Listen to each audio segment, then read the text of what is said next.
All right. Welcome back to Shards and Shenanigans. I'm your host, Christopher, and joined today by, you know it, Kyle. Hey, Kyle. Hey. Hi. Hey. Howdy. Hi Just, there, ho just, there. just wanted to start this episode off.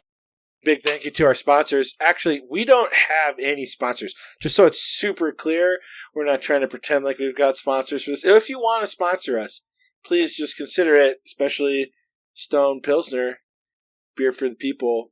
You know, we're people, so you could consider us for your sponsor. But yeah, why don't we just jump right into 19 here for a little snack everybody's coming here for. Yeah, let's snack it up. So we're here with the Lord Ruler, in my opinion. He's talking about Quan, who was his Terraceman pack guy, Terrace philosopher. And this guy, the Lord Ruler, again, who I'm thinking is talking here, or having these thoughts, is saying that, like, Quan's just kind of different from the rest of the Terrace philosophers that he knows, that basically he was unlikely to be a prophet, just as he himself was unlikely to be a hero, and that, that Quan never really had any kind of the ceremonious wisdom, is what he calls it. Yeah, so there's just kind of some differences there between him and the others, and that, he was kind of surprised, thinking back on it, that, at the end of the day, that this guy would be the one who discovered the great hero, quote unquote, of Terrace prophecies. But if you remember in an earlier snack, he had reneged on that. Oh, tell me more. So I don't remember what chapter. I'd have to go back and find it, but we had seen where the person that's writing these, again, like I said, who I think is the Lord Ruler, had basically said that Quan had gone backwards on his assessment, and all the other philosophers were like, "Oh yeah, you are the hero, you are the whatever," and that Quan was like, "No," like he had changed course. So kind of opposite from what we're seeing here. Do you remember that? Yeah, absolutely. No, I definitely remember what you're talking about. Yeah, I'll start peeking back, but I do. Yeah, I totally agree. The snack is very interesting. It's kind of showing another side to Quan here, and definitely interesting in how he kind of calls it the great hero of the Terrace prophecy, right? And he's kind of getting into prophecy and prophets and that kind of distinction. That he didn't call it the hero of ages in this passage, so I thought that was interesting. So while you're flipping through, I will spotlight that Mr. Sanderson used a fun word here to describe the Terrace philosophers: sagaciousness. Sagaciousness. Oh, did you look it up? Yeah, I did. Shrewd and good judgment. Nice. That's a good word. So that the men were of great wisdom and ponderous sagaciousness. Perfect timing, because I tracked this down here for our Quan interlude here. Just call us back to chapter 15, which I'm pretty familiar with today. We talk about the Lord Ruler's perspective, and he says, "I don't know why Quan betrayed me. This event haunts my thoughts. He was the one who discovered me. He was the Terrace philosopher who first called me the hero of ages," right? So here he's using that term, but in the other one he's kind of accepting, he's just kind of looking at Quan in a different way. Almost like I feel like there's a time shift. But it seems ironically surreal now that after his long struggle to convince his colleagues, he is the only major Terrace holy man to preach against my reign. So this seems like the very complicated history between the author of this passage and Quan, who we think is the Lord Ruler. That's our number one. I agree 100%. Yeah. Yep. There's some funky time stuff going on with these. They're not in order, and I don't necessarily think they are. Yeah, because I think no, I don't think so. To me, I'm not sure when he's writing this, but I almost feel like it's just reaching back, and certain memories kind of come back to you based off of different events, and so like chronologically you might not always remember them in the same order, but something will trigger, a memory here or something there, and you'll kind of regain those thoughts. Right. Awesome. Cool. How sagacious of you. A meal? I probably didn't. Yeah. I like it. Sagaciousness, crazy. Yeah. All right, let's do it. Let's dive in. We're ready for a meal. All right, 1-9. Let's go. Chapter 19. Kelsier's opening us up here in his perspective. He's hanging out and he can feel another Allomancer pulsing in the mist. So we learn here that when burned, metals give off signals, and each metal specifically gives off a distinct signal and can be recognized by those who are well practiced with bronze. And he could feel that the person, someone in the distance was burning 10, as did 4 others that Kelsier had sensed while hiding out around Keep Tekiel. Or Tekiel, yeah. Tekiel, I think, is how I hear it, yeah. So, going back to previous chapter, which chapter? Do you remember? 18? No. Oh, which one? What was I saying this whole last podcast? Oh, no. Oh, chapter 9? Are you talking about like the... Chapter 9. Yeah, you're talking about the board, yep. Right? Yep, Tekiel. The blackboard. He is, that's the 4th most powerful of the... Yes, that's right. Of the great houses. Keep Tekiel. So, another interesting thing here that I wanted to know is that as Kelsier's talking about the mists this night, he's saying that the mists, are kind of doing their normal thing, which means that they're in their normal allomantic current around his limbs. And so I don't know if that means like, current as in because he's walking through them, they're passing over, and around his limbs, like maybe like a mist would, just in a normal circumstance, or if there's something a little more to that, maybe there's some kind of, surging power or something going on there. Interesting. Not super clear. No. But to continue, so Kelsier's here, he's at Keep Tekiel, he is doing more mischievous things, and the great houses here in Luthadel are all kind of growing wary of each other, and so basically this evening 5 10 eyes are standing guard, standing watch, and that these people are trying to basically be on the lookout for Allomancers. And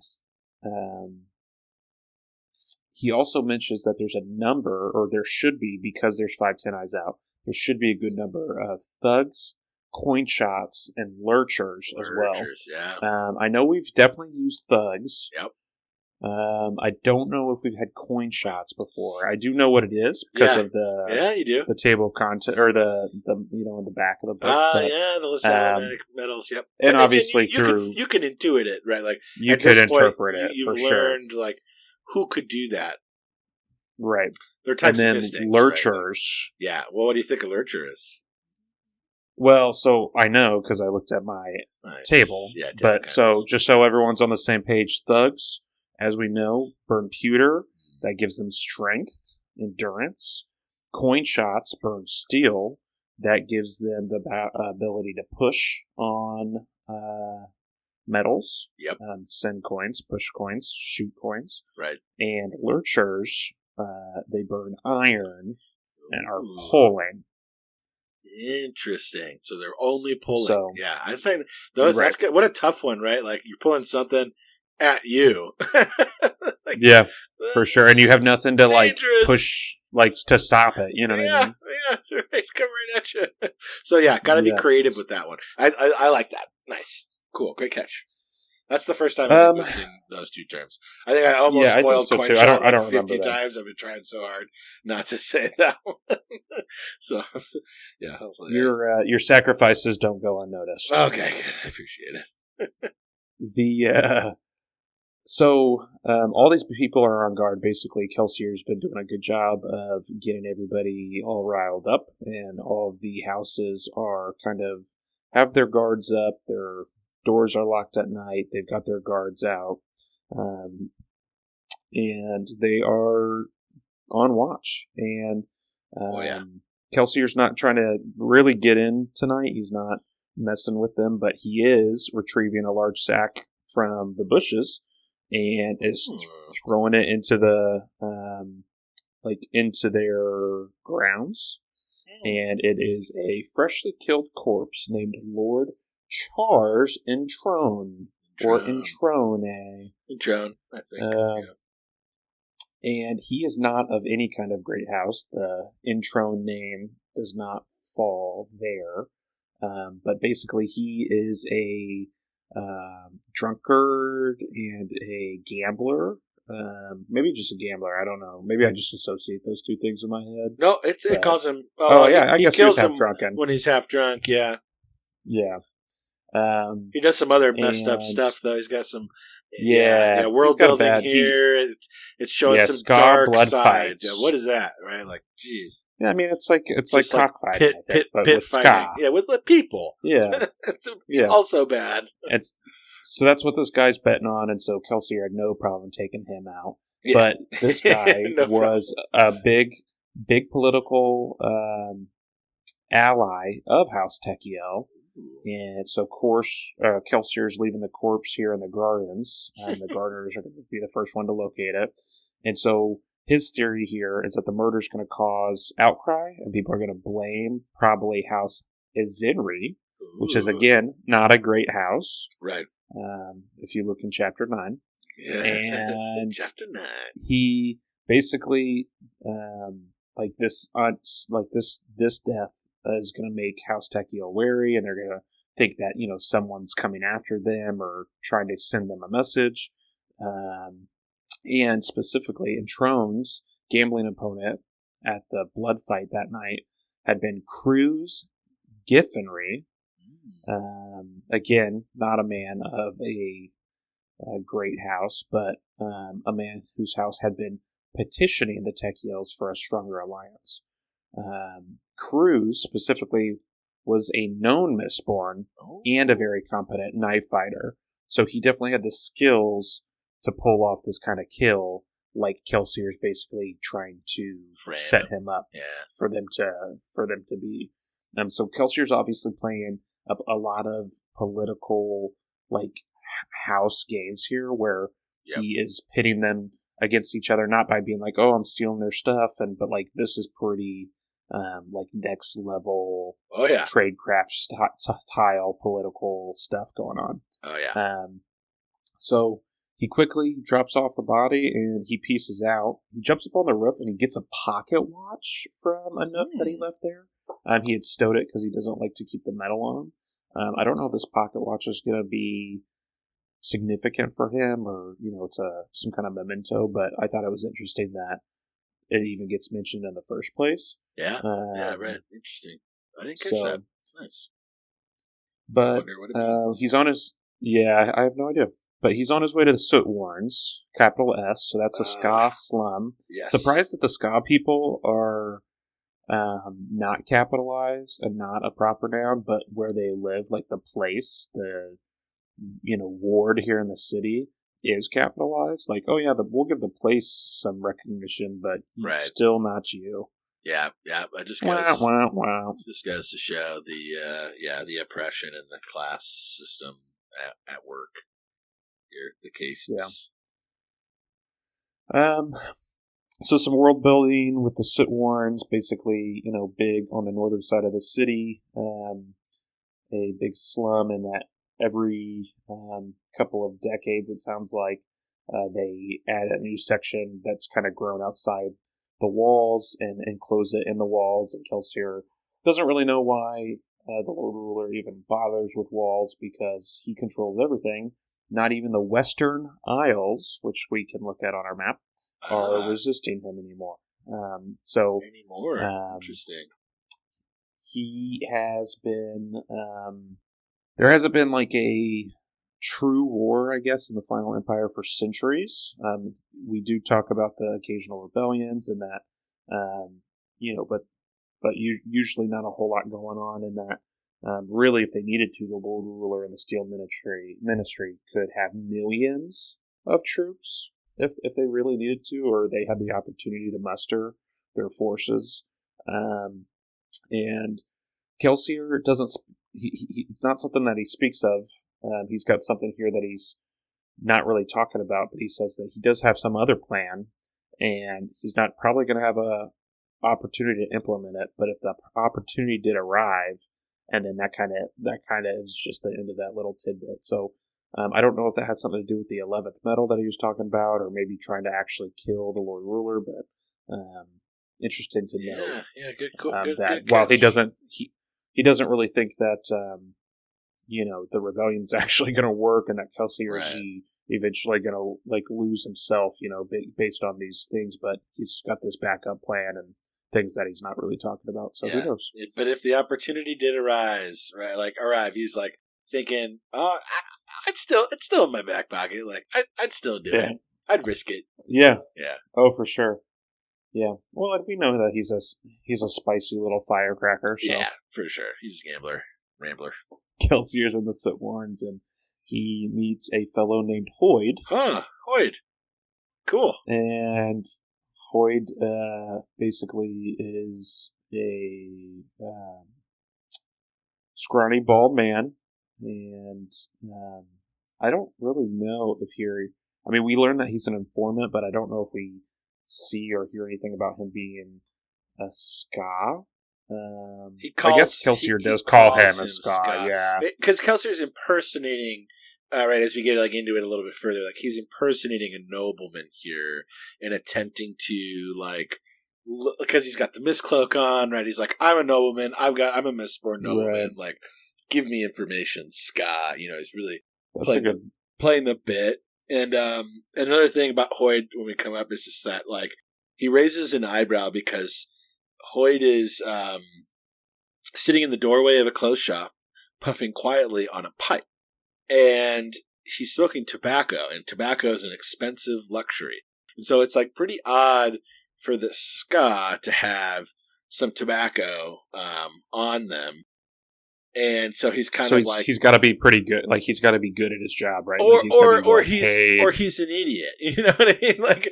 Kelsier kind of can't decide. Right. He kind of he's either as good as Dockson says that he is, because he makes that comment, or he's wasteful and kind of a fool. So he's definitely assessing this guy. I think this is their first contact. Kelsier and Hoid's first contact. So just throwing that out there to all the listeners. Nice. Who are listening. So it seems like Kelsier had at least gotten him information ahead of time about what he was requesting information-wise, and some of what he wanted to know was he wanted info on the ongoings of House Renault, and we learned that that's because Kelsier wants to see, does anyone know that he's associated with their plans and with the crew and with the rebellion? Obviously, if that's out in the streets and people are talking about it, and that's what's being spread around, then they are all the whole thing's belly up. They're in danger. And Renault basically Hoid talks that Renault's buying weapons and all that kind of stuff, but he doesn't have much else on him. Right. And Hoid. Kelsier's I'm not going to pay you for that information. That's nothing. And, he's getting real cheap, stingy. Oh yeah. And, Hoid's well, you'll make a clever profit knowing that Renault's shipping at a loss because, he's buying too much merchandise, and, Kelsier kind of tries to throw Hoid off here by continuing to disguise himself and saying, he's not a merchant and that he doesn't care about that. That kind of stuff. And, Hoid is oh, yes, I apologize. This part's great. Oh, yeah. And, Kelsier tossed a pouch at Hoid's feet, and Hoid kind of, jumps down and kind of pretends to, I think, maybe search for it, but grabs it pretty quickly. I apologize, my lord. Clearly, my eyesight is weak. Yeah, Like but clearly not lies. too weak. Yeah, right. Well, because he kind of Kelsier's asking him questions, and then Hoyd kind of goes he's kind of just trying to do the same thing back, play this game of well, you got to pay for the money. I mean, you got to pay money for the information, and they kind of have this dance where Kelsier's you can see just fine. You're a liar, and I just I like that interaction between them. That's great. When it comes that's back really later. good. And we do know that Kelsier, from a little earlier again from here, that he's got on a disguise specifically from Dachshund. So I guess Dachshund's the guy to go to for disguises. Makes the disguises, yeah, he's really good at it. And so he's got big fake nose on, and his beard, and platforms in his shoes, and makeup on, and so Hoyd says there's more, and that Lord Renault is considering a union between his niece, the Lady Valette, and Lord Ellen Adventure, which Kelsier did not know, because this is all happening the same night that she's at the ball. So, very quickly, when she drops the info to that boy she was dancing with, of he's, it's like an old family friend, and he's like an older brother, looking over me at the ball. That information quickly left left where the ball was, and quickly made it into the streets and spread. Juicy gossip. Just to show you the power of the juice of the gossip. Powerful squeeze. And so, for sure. Kelsier's not expecting this, and Hoyd has some more info about Lord Ellen, and that basically he's speaking highly of Vin to his friends. Yeah. And it's a group of young, nobling philosophers that lounge at the Broken Quill, which to me sounds like dropping the name of a bar, a philosophy bar. The Broken Quill, nerds. Quill's for writing. Yeah, exactly. Kind of this nerdy, these guys that go and they talk about ideas and stuff. Yeah, I just love that. The little piece there was fun. Yeah, and Kelsier blows Hoyd off. Yeah. And, Hoyd says, no, wait, there's more. Renault and Venture have secret dealings, and, basically there's a connection between them, and enough that Lord Renault is able to demand that Ellen Venture was assigned to watch over Valette, and then in whispered tones that Lord Renault has some kind of leverage over House Venture. Right, he starts to embellish it a little bit, too. Yeah, oh yeah. And Kelsier's thinking, what the fuck happened at this ball tonight? Right. He's that's pretty weak. So this all sounds very weak, ska. He's just idle speculations. And Kelsier says, do you have nothing else for me? And he says, not about House Renault, which is good, because obviously there's not a lot going on there. Not a lot of people know anything about that, which is what Kelsier wants. Right. But he is saying something about House Alariel, and that Hoyd knows that Lady Shan Alariel is a soother, which I think Kelsier already knew. But Hoyd's saying that he felt her touch his emotions during a fire at Keep Lariel a week ago. She was there calming the emotions of the servants. And Kelsier knows distinctly about that fire because he's the one that set it. Started it. Right. But Hoyd has more information about, she's been using her powers more and more at court functions, and that the House of Lariel is fearing house wars and are looking to, set up allegiances, and that she carries a thin envelope of shaved brass in her right glove, and if you got a seeker close enough to her, you should see that. And seeker. So Kelsier, and Kelsier kind of knew all this, but now he's trying to slip some kind of chaos into Hoyd, so Hoyd will go hopefully spill this to others. And so he says, what of Shan's covert relationship with Solomon Tekiel? And, Hoyd's He's like, like, oh, adding. yes, I know, Lord, yeah. And he's like, perhaps she was the one who secured Ilariel, the deal with House Hastings last week.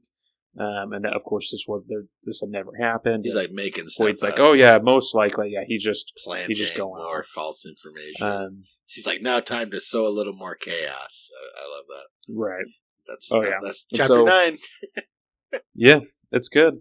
It's good. And Kelsier kind of flips him some coins and takes off and sees Hoyt scuttling pretty quickly to grab the coin off the ground.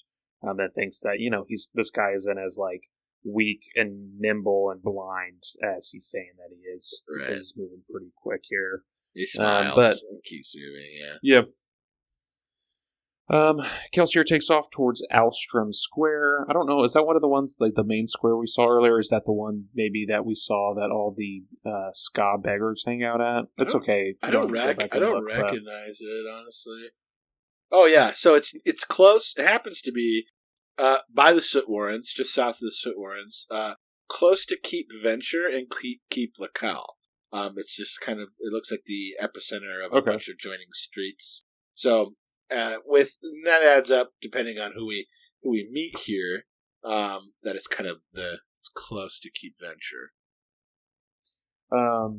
This is a fun fact here that I'll mention because I just looked up that name in the ebook version, which this has been a great tool for me to quickly reference if I've seen a name before, because a lot of times I'll see something and I'm like, and we are reading so slowly that like, I'm like, dude, is that someone we know? And so I'll just search the name. And if I haven't seen it before, it'll pop up that, hey, the first instance of this is in chapter 19 here where you're already reading. Great, perfect. Or it'll say chapter 4, and then I'll go back and read in chapter 4. But Sanderson's acknowledgments at the beginning of the book, he is thankful to have writing groups providing feedback. And at the end, he specifically mentions the incalculable Peter Alstrom. And so he maybe names it Alstrom Square after him? After a friend. Nice. Cool. Which is nice. Yeah. That's a good catch. Nice little thing. Oh, yeah, go. Ebook. I'd have to tap into that. Yeah. Just keep spending money on how many versions of this book can we buy? It's a lot. A couple. yeah. One in each medium. At least. At least.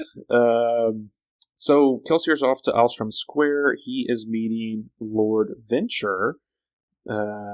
He basically drops off into an alleyway before he gets there, drops his disguise, or at least drops his mist cloak, I should say, grabs some ash from the corner, rubs it into his skin and to mask his scars and into his beard, and he stumbles out and, is there to meet Venture. So basically, Kelsier is now playing kind of the role that Hoyd was playing as a informant, and Venture's not happy that Kelsier's late, but we get the tidbit here that we know that Venture is a Tenai, Straff, and does he hit him here? He says, "You're late, Ska, Snap." I think he does. I think he does actually hit him at one point. He definitely hits him. Oh, no, he slaps him. He slaps him across the face. Yeah, for being late and kind of talking to him and doing all this stuff. So, Kelsier does make a good comment after he gets slapped about knowing where to drop a corpse on someone's lawn next time, based on how Lord Venture's treating him here. Yeah. So that's just a good thought here. And so Kelsier says that House Arakel is cheating Lord Venture and House Venture, and that they've been selling their swords and canes to House Tekiel for half the price that Venture's been paying. And Kelsier says that if you just look at Tekiel's armaments, you'll see that his word's true, and they kind of go back and forth, and Venture's clearly skeptical here. And Venture's kind of like, hey, all this info is of little use to me. Let's see how much you really know, informant. Tell me about the survivor of Hathsin. And Kelsier is pretty shocked that this gets brought up. He's kind of surprised. And, Kelsier kind of tries to play it off. Oh, those are only rumors. I've never met this guy. I doubt that he's even here. He's kind of throwing him off, or trying to. And Venture says that he's heard that he's gathering a ska rebellion, which is obviously, they are having lots of meetings with random ska workers and random mills across the city. Like, of course, it's going to get out eventually. Right. Right. And so Kelsier again trying to throw him off, saying this, like you said, the survivor's dead. And Venture says that the ska here seem convinced that there's a rumor of an 11th metal, and asks Kelsier about that. He's stoked about that. And Kelsier's shocked. Yeah. And he says, oh, that's just a legend, my lord. And Venture says, oh, I've never heard of this legend, and I pay very close attention to these things. This is no legend. Someone particularly clever is manipulating the ska. Little does he know that same person's manipulating him right now. In front of him. So he's like on to something, but he's still getting duped. You know what I mean? I love it. Yeah, yeah. It's good. It's a high pressure moment, right? Like, Kelsier's in the right place right now. Yeah. And so they, Kelsier's like, oh, maybe, Venture says, maybe someone got a hold of the survivor's corpse, his bones, and that there's a way to imitate a man's appearance. Oh. Do you know know of what I speak? And Kelsier says, well, yes, I do. And I think we know of what he speaks a little. What do we know? Mr. Lord Renault. Oh, interesting. So, but basically Venture's like, I don't care about your gossip. I'm not paying you. Yeah, he's like even cheaper than Kelsier was, oh, yeah. He's, bring me something. Bring me something about the survivor of Hathsin, and then maybe you'll get some coins out of me. And then he takes off. I just wanted to add one thing. I know before we jump to the next perspective change. Well, it's a time change. It's a time warp. Because I called it out earlier. Right in the beginning when he meets Straff. They have this, like, you're late, and he's like, oh, I was waiting in the alley, he's playing this part, and he goes to him, couldn't you see us, man? And Kelsier immediately uses what Hoyd had, and he goes, I'm sorry, my eyesight, it isn't very good, I can barely see my own hands in front of my face. He, copies Hoyd perfectly, so it's just, I like how in this chapter you're seeing Kelsier imitate a lot of different people, right? With Hoyd, he's imitating Straff, really. He's imitating a nobleman, a Mistborn nobleman, so a little different, but still a nobleman, and a nobleman working an informant. And then he is the informant that's being worked, and he's kind of inputting himself in all these situations in order to sow chaos. And I just love that because he goes, thanks for the tip, Hoyd. He's kind of appreciating Hoyd as an informant, and at the end of their interaction, and as an actor, exactly, I'm taking that little bit that you did because I see it as false, but I'm going to use it and dupe someone else with it because it's good. Well, and I loved that. I think that has a lot more weight behind it than what you're even referencing here, right? Like he grew up in the underworld.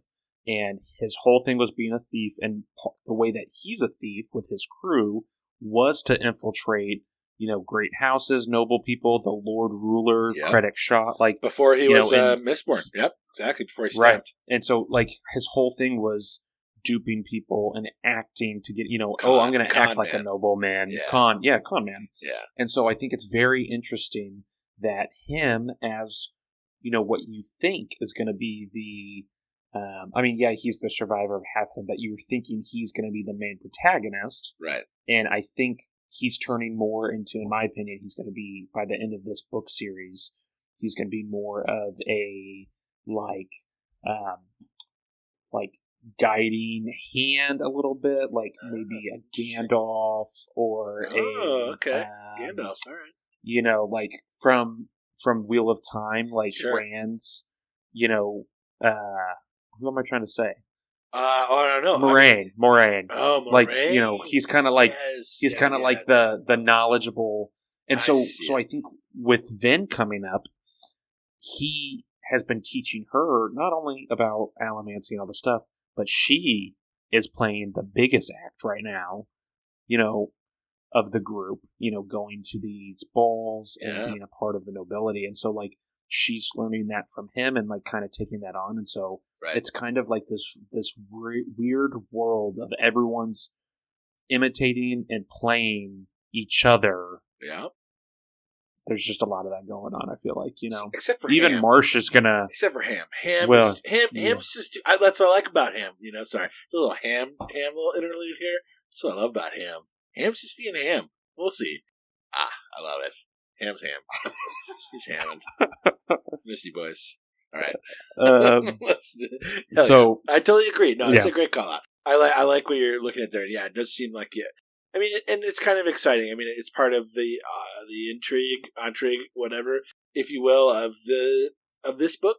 It's like, everybody's kind of making it work and doing these acts and trying to defeat an undefeatable enemy. So, they're stretched to their limits. I love it. It's really good. Oh yeah, I've sensed the whole time of this like dire, almost like overlooming mist, if you will, in the background, right? Yeah. Yeah. No, I feel like it's built in for sure. Yeah, definitely. Cool. I think it's going to build into the next perspective. It's not a perspective change. It's still Kelsier, but we're in. It's a time warp. So time warp. Kelsier has left Lord Venture behind, and he has used the Spikeway to get from Luthadel back to Felice to Mansion Renault, and he meets up with Vin, and he's saying, or he's analyzing her. She's still wearing her dress. Again, she's just come from the ball, where everything just went down with Ellen, where he was sitting at our table, all that from the last chapter we were talking about. And so Kelsier's kind of smiling to himself, and he's thinking, like, a few weeks ago she would have changed out of that gown as soon as she got back, and now she's like just sitting here hanging out in the gown. And he's thinking, like, we're going to turn her into a lady yet. So she does make a comment about his beggar appearance, but Renault's there now, and he's asking how everything went, and he does mention to everybody that, like, the General Ska have gotten wind of the 11th medal, which, I mean, he's been touting that and spreading those rumors himself, and that some of the nobility have been hearing the rumors, and Renault's asking how's that going to affect them, and Kelsier says they're going to spread some opposite rumors. They want to still make the nobility focus more on each other and less on him as the survivor and less on this medal. Right. And he's amused that Lord Venture here had encouraged him to search out information about himself. And so it's just interesting. Kelsier jumps into asking, hey, how did the night go? Vin and Sazed, like, how did everything go at the ball? Vin's very frustrated. Sazed says she's annoyed. She is obviously thinking back to how the night went, not only with Ellen, but how she was treated by, what's-her-face, Shan. Yeah, didn't like that. Ilariel, didn't like that. Right. But I would say probably more frustrated with Ellen because she cares. She in love. Yeah, for sure. She in love. Kelsier, he kind of catches on a little bit to that. Oh, yeah, for sure. But she is annoyed here specifically because all the secrets that she had, like, gotten from these boys while she was dancing, Sazed already knew every little tidbit. Like, he had gotten it probably all from the servants' quarters or whatever, and that, she's like, I spent hours twirling and twittering for these stupid boys, and basically it was for nothing. Yeah, she's pissed. And so Kelsier reminds her, like, this is the plan. You gotta, build your way up. You're gonna start at the bottom, dancing with some lower people, nobody's going to tell you anything important yet. You're just starting out. And he's like, you'll start attending these balls regularly. After a few months, you'll have enough contacts to start getting the information we need. And she's like, a few months, like what in the world? And Seiza does bring up to Kelsier that Lord Venture's Ellen spent most of his time at Vin's table, and that Vin did happen to find a way to make his intentions less threatening. And Kelsier's like, oh yes, I understand that happened because he had just gotten that information from Hoyd. And Vin's like, how did you know that? Like, how did you know about what she was ball? saying? And, yeah, she gets Kelsier's just like, I'm mysteriously powerful. So it's just good. Yeah, it is good. It's great. They kind of continue on their conversation, and then Seiza does mention that Vin saw Ellen leaving with the young lords of houses Lacall and Hastings, which is apparently an odd combination. Yeah. And Kelsier's saying that Ellen's probably just trying to annoy his father, and that he's kind of fraternizing with the quote unquote enemy in public. And Seiza's like, well, maybe, but they did seem to be really good friends. Right. And Kelsier's like, well, investigate this further for me, but maybe there's just a chance that Lord Venture and his son is kind of playing everybody for fools. Yeah, that's kind of it, And so Kelsier's going. He's going up to his room, and Vin kind of follows him up there, and Vin brings up the books that Ellen had, and she specifically, as she's bringing it up, Kelsier's like, "Oh yeah, she's falling for this boy." Like he just knows by the fact that like she's bringing him up that like this is again, something's going on, right? But in private, away from Seiza.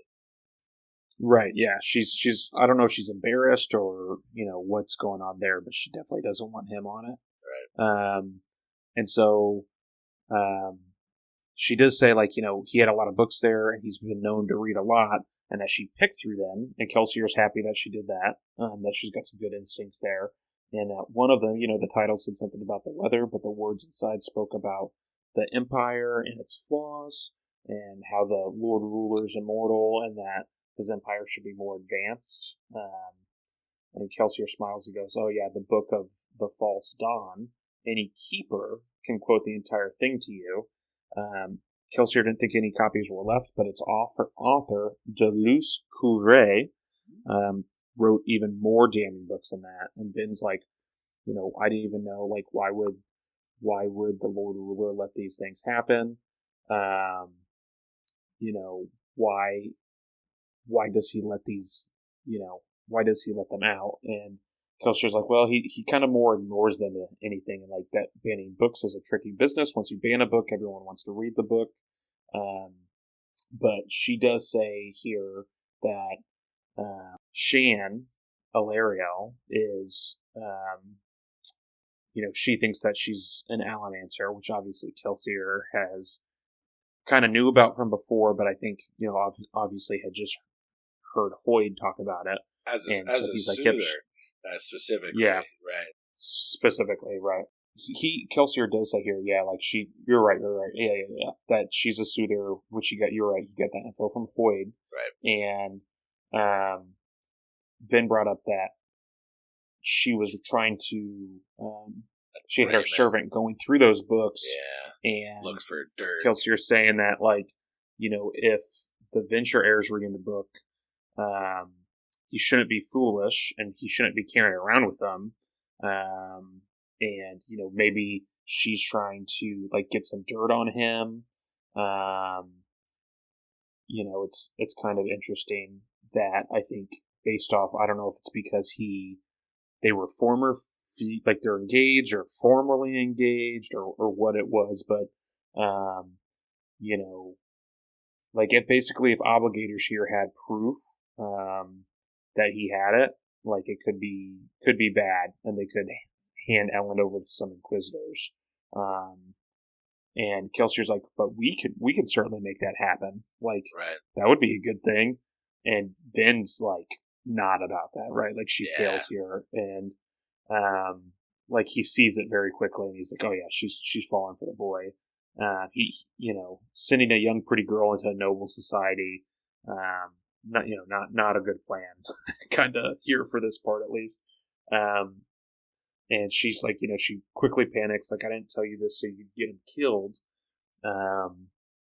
And she's thinking, oh, well, maybe he's reading these books because he wants to help the Sky. He's asking me questions about the Skana, and about us. And, Vince or Kelsier's like, no, like, trust me, he doesn't care about us. He doesn't care about the Ska. Like, he's an anarchist. It's fashionable. Like, like, that's why he's meeting with his buddies. Moody boy trying to piss off his dad. Yeah. He kind of gets sad. He gets sad. Yeah. Right. And, basically, he's not an ally of ours. I told you to stay away from him. Like, when you spend time with him, you put our whole operation, like, in jeopardy. Right. And she's pretty upset about it. She's looking down, nodding. And he's thinking, like, yeah, there's no way she's going to stay away from him. And he's like, go get some sleep. Like, we'll talk about this later. But, yeah, and I guess that's kind of the end of the chapter. He definitely knows that she's got the feelings for him, and he kind of blows this whole thing off with Ellen about him kind of just being this young lord who's got these lofty ideas, just like all the other young lords. Like, that's just what they do. They get together and sit and drink and talk about the Lord Ruler and how things could change, but then things never change, right? So, he's definitely not on board with it like Vin is. Vin thinks that maybe Ellen is a little different, and that maybe means something. And I think that probably is true. I think, deep down, he probably is. He's got something going on that's different with him. Some ideas just based on the questions he was asking Vin, and the interest he had in Ska, and how disappointed he was when she played the act of like, I'm just a proper noble lady. I wouldn't talk about these things or know about these things. She like thought down on the Ska. He asked her like, they think like we do, right? And she's like, oh no, of course not. And he's like, he was very disappointed. He was kind of put off at that point. For sure. So we'll see. We'll see how it all plays out. But I mean, that wraps up 19. So it was quite a bit of kind of a complicated chapter as far as, who Kelsier was playing against who, and who all these new like people were, whether they were, the houses that we're at, but like just house, like these guys are elite or allied with this house, and I killed them, and this other guy was last seen with them, and that's going to make these people think this. This guy, we get a named Mistborn, which I don't think we've actually had any named Mistborn other than Kelsier, Vin, and Gemmel, which is like one we heard a long time ago, and I know we heard it, I'm positive. That was like, Gemmel was who he referred to as the person who trained him. And so that was the only other Ska that we've, the only other Mistborn that we've named, at all so far. And so it was like kind of interesting to see that one kind of get dropped in there. I totally agree. There was a lot going on in this chapter. Yeah, it definitely jumped around a bit as far as what was going on and the info that we were getting or giving. Right. And, with the time warp from him and Luthadel doing these things. I mean, he dropped the body off, talked to Hoyd, talked to Venture, comes back, talks to Vin, gets info from Sazed, talks to her again. Like, it just keeps going and going and going. So it was not necessarily action-packed in a, violence way. Violence way, exactly, but definitely action-packed in the sense of like, we were just jumping all over the place and getting all kinds of tidbits as far as what's going on. And this all still happened in the same day that the chapter before happened. Like, it's a lot going on in this one day, in the book. It's a big turning point, right? You have the Let's return to court from 3 months of, or however long it was, of like recovery. I don't think it's 3 months, but a long time recovering, right? She's like unconscious for a good chunk of time after the surgery. And yeah, it's really good. There is some great breadcrumbs sprinkled throughout this. One of the ones that I loved the best was, we kind of gone over it, but Renault and Kelsey are talking when they're back in the manor, and he's talking about, we'll spread opposite rumors. You brought it up, like, to make the nobility kind of focus more on each other and less on him. And the next sentence is one I really like, where he talks about, though, amusingly, Lord Venture encouraged me to search out information about myself. And he makes this joke to Renault, and I think it's a really great joke. And he goes, a man could get very confused from this kind of play acting. I don't know how you do it, Renault. And so he kind of calls it out right there. And if you look at the next sentence, it's very interesting. Renault says, "It is who I am," and there's a phrase that he drops in there that is a word I don't think we've seen yet. He says, "It is who I am." The Kandra said simply. It's lowercase, Kandra, easily overlooked, but a nice little breadcrumb there. We don't know what that is or what it means. It's from Kelsier's perspective. Kelsier has a lot more knowledge than we do about most things, about the world and history and things like that. But I, as a guide, I lit up when I saw it, and I just wanted to call it out. No, I'm glad you did. When I read that, I was like, I didn't look it up, but I was like, oh, that just must be. I'm really glad you didn't. I'm really glad. Well, I was just thinking it was like a name, like a colloquialism for a lord or an imposter, or just some like easy title that you would. Yeah. And I was like, oh, okay. Like I just kind of as I was just like, yeah, sure. Did too, the first time I read it, it's the first time you've ever seen the word. I promise, because I've been looking for it, and like I'm stoked about it, as well as like running into some characters in this chapter was great, and all my world hoppers can appreciate that out there in the Cosmere. My Cosmere world hoppers salute. It's a great chapter, and like everything about Shan being a soother, and like kind of her like doing this whole kind of like Ilariel. There's a lot about Ilariel in here, about the political intrigue with Ilariel and how it would probably be advantageous. I think they're like 2 or 3, so it'd be really advantageous for Venture and Ilariel to kind of like, be on the same team or get an alliance. Sure. Venture's one. Venture's on top. Venture's number 1, 100%. Yeah. I just can't remember where Ilariel is. Chapter 9. If you go back to Chapter 9, which I'll be happy to do for you. It's my favorite. It's the best. It's a good one. It's a goodie. That's very good. And so in Chapter 9, once you get there, you'll quickly see that Ilariel's third. Yeah. So 1 and 3, right? Third most powerful house. Yeah. How else are you going to hold up against 2? You got to get 3 on your side, right? Like it's all this tactics, this kind of to another Wheel of Time, every game of houses. I think that's transcended in a lot of fiction literature, right? Like Game of Thrones and all that stuff. Sure. Loves this whole political drama that exists within feudal societies. And so, I think I like Sanderson's take on it. I think it's been pretty fun so far. I love seeing the perspective of one who is just sowing chaos in that environment, and their goal is not to become a house. It's just to burn it all down because we hate all noblemen. It's a lot of fun. Yeah, I'm having fun. That's for sure. I mean, I think I don't know, man. This is a chunky one. I think this is probably a good spot. Love to get just a pulse. How's it going? What are your thoughts? What are your questions? What is there any pathways I can illuminate and or help eliminate? Like, what are you thinking?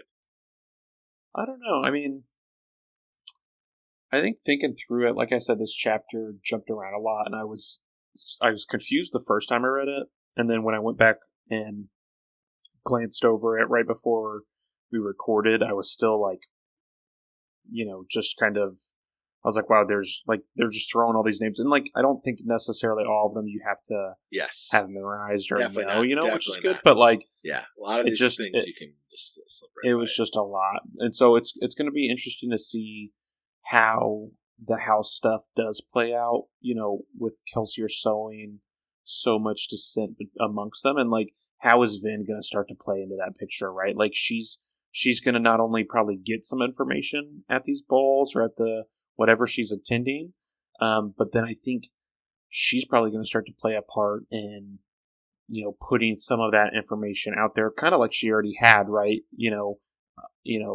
She with the whole that last night at the ball when she was with Elend and she was dancing with the other boys and kind of making up that story of like, oh yeah, the houses were close. Like, how much more of that is she going to say? What kind of impact's that going to have on everything? When's the house war going to break out? Because like you would think it's going to, but it's brewing.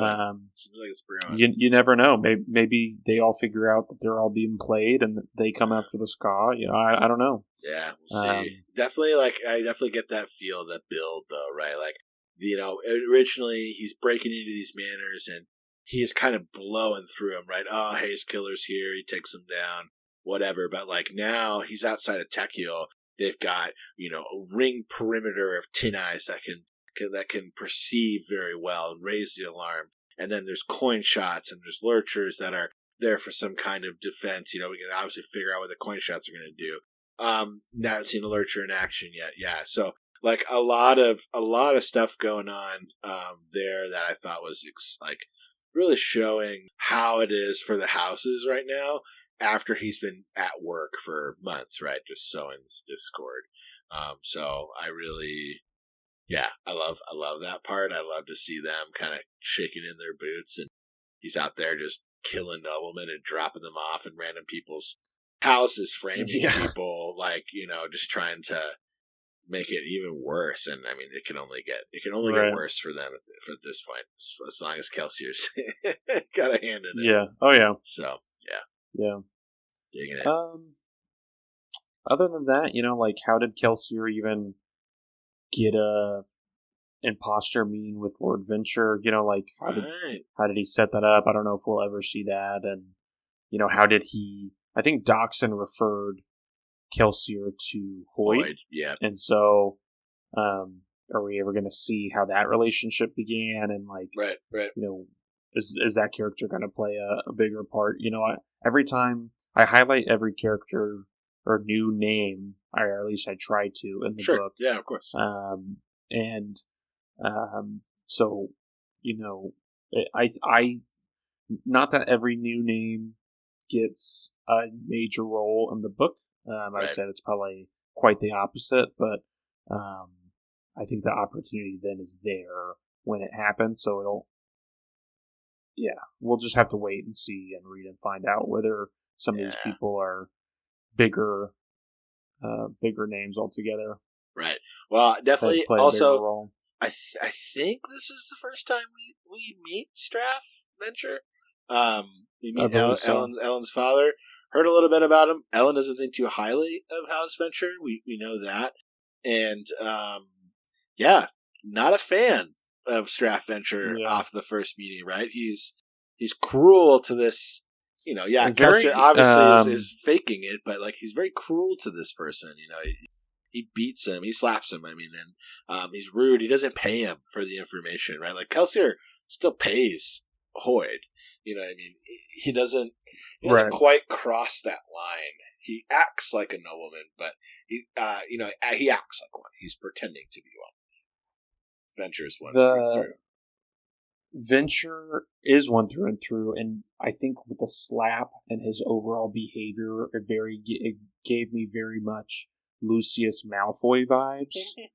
Nice. As this like, kind of evil, absolutely rich, like, successful, dick, confident. 100%. I think that's a great.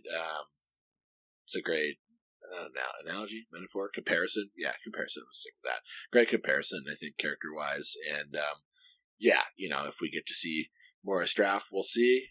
Any of these characters, we'll see. But I think it's pretty exciting, to say the least. Yeah.